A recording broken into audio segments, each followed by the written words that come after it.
Hello. Doo-doo. Beedling. How you doing today? Jim Femino here. Got my beverage that you can't see the thing of, and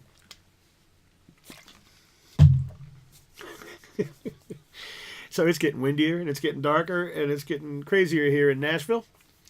Gotta love being in Tornado Alley down here. You just never know how the day's going to turn out. So anyway, okay, today's going to be somewhat of a short lesson. Welcome. For those of you, by the way, if this is the first one you're watching, I'm Jim Femino. Google me or something if you don't know who I am or how you even got here. I'm a songwriter, like you, just like you. All right, so one of the questions I pulled out of the mentoring group that texted into me actually was, Jim, should I only pitch my great songs to major label artists, big artists? And because, ultimately the whole point is to get to the top of the Billboard charts, and I certainly understand that question. I mean, if you have some little indie artist, in wherever, Des Moines, Iowa, recording your song, is that going to get you to the top of the Billboard charts? Chances are no, but anyway, I thought that was a good question, and I thought it was worth talking about for a minute. You should pitch your songs to everybody. If anybody on the planet wants to sing one of your songs, let them. You never know when, why, or how a song is going to find its way to the artist who finally has a hit with it. I mean, I could go on story after story about hit writer friends of mine who have had songs go to the top of the charts with artists that they don't even know how they got the song because they had never pitched it to them or anything else. Wayne Carson, my old buddy Wayne, God rest his soul. Hey, make it out up there, brother. Anyway, Wayne wrote Always on My Mind, The Letter, give me a ticket for an airplane. And The Letter was recorded over 600 times. Now, only one of those 600 recordings became the box tops, big hit. But he didn't care who cut his songs. He was thrilled, if whoever called up and said, "Hey, I want to record your song." I mean, I just got a what do you call it? Message on Facebook this morning from a guy that I guess in Alabama who heard one of my songs on YouTube and is working on a record and wants to record it. And he's I guess local star or something, but he's from what I could gather is not mainstream.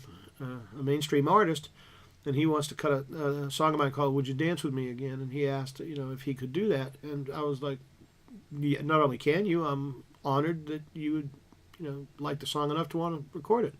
Heck yeah, I want everybody. I don't care if it's, I don't care who. I get myself in trouble with that one, but it's funny. I always remember Louis Anderson, big writer. Remember the song Hummingbird? Hummingbird don't fly away, fly away. It was a big hit like back in the either 70s or 80s or something back there. But he always tells the story when he's doing seminars and stuff about he wrote this song that nobody cared about. And he decided he was going to cut it on this little independent artist, up in the Midwest somewhere. I'm not quite sure what state, but he decided to cut it on this completely unknown artist. So he cuts it on this artist, and the artist is happy to have a song, and he's happy that somebody's singing his words. Lewis was happy somebody singing his words. Well, this local artist, who was a nobody, starts playing out in clubs and stuff around their local area, and he started opening up for bigger acts that were coming through town. So one night he got to open for a completely then unknown group called the Carpenters, who they heard him do Hummingbird in his opening set, and they approached him and said, "Hey, where'd you get that song? That's a badass song." And he's like, "Oh, this Louis Anderson wrote it." And they're like, "Cool." So they contacted Louis and, "Hey, would you mind if we cut that song?" And again, like I said, they were completely unknown at the time, and he was like, "Sure." Yeah, so they cut it. They go on. It goes on their first record. It was never released as a single. They get a record deal. It goes on their first record, and it was never released as a single. But then they're out touring. Now they start opening up for bigger acts because they're just on their first record. Well, they end up opening up for Seals and Crofts, which was a big band back in the, I guess, 80s, whatever. Anyway, Seals, one night they're doing this song at Seals and Crofts, a backstage or side stage, and they hear them do the song, and they approach them afterwards and go, "Hey, where'd you get that song? It's a badass song." And they're like, "Oh, we got it through this kid who was opening up for us," and blah, blah, blah. And you're like, "Well, who wrote it?" So Seals and Crofts contacts, Lewis. Lewis says, "Sure, I'd be thrilled if you cut it." And at the time, they were killing it. So Seals and Crofts cut it. They put it out as a single. It goes on to be a huge hit. Just a big old monster hit. I mean, you couldn't turn it on the radio without hearing it back then by Seals and Crofts. So, but Lewis's point when he tells the story is he never pitched it to Seals and Crofts. He never pitched it to the Carpenters. He cut it on this little unknown dude who went out and started opening shows for bigger artists. The moral of the story is you never know how your song's going to get to where it's supposed to end up. So let anybody and their brother, your mom wants to cut it, pay for the session. Just let anybody cut it because you never know how it's going to find its way home. But every song does find its way home one way or another, the ones that deserve it. Well, hopefully at least. All right, but that was all I wanted to say today, just a short one. Don't keep your songs just for the major, don't keep your great songs just for the major label big stars because you're liable to go to your grave with all your great songs still sitting in a drawer somewhere or on your computer, and you don't want that to happen. You want the whole world hearing them. They deserve to hear them. And you deserve to have the fame and make the money, and you're a great songwriter. So get them out there any way you can. Any way you can. All right, on that note, I'm Jim Femino. I hope this is you're getting some value out of this, and this is helping you, these little free lessons I'm doing here. By the way, please remember to, down below there, see, comment, like. Please tell me a couple of words, what you like, what you don't like, and so that I can, make these better for you any way that I can make them better. And hope you're enjoying them.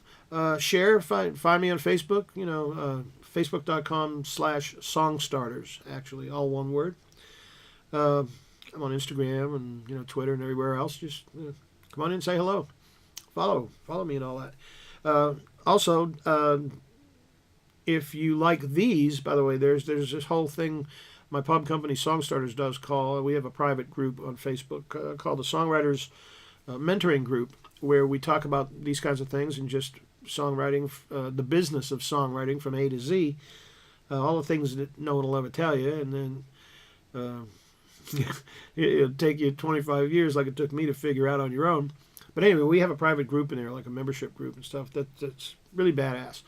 You can check it out by going to jimfemino.com or songstarters.net and just click on the I think it says yes, I'm ready for the secret or something like that.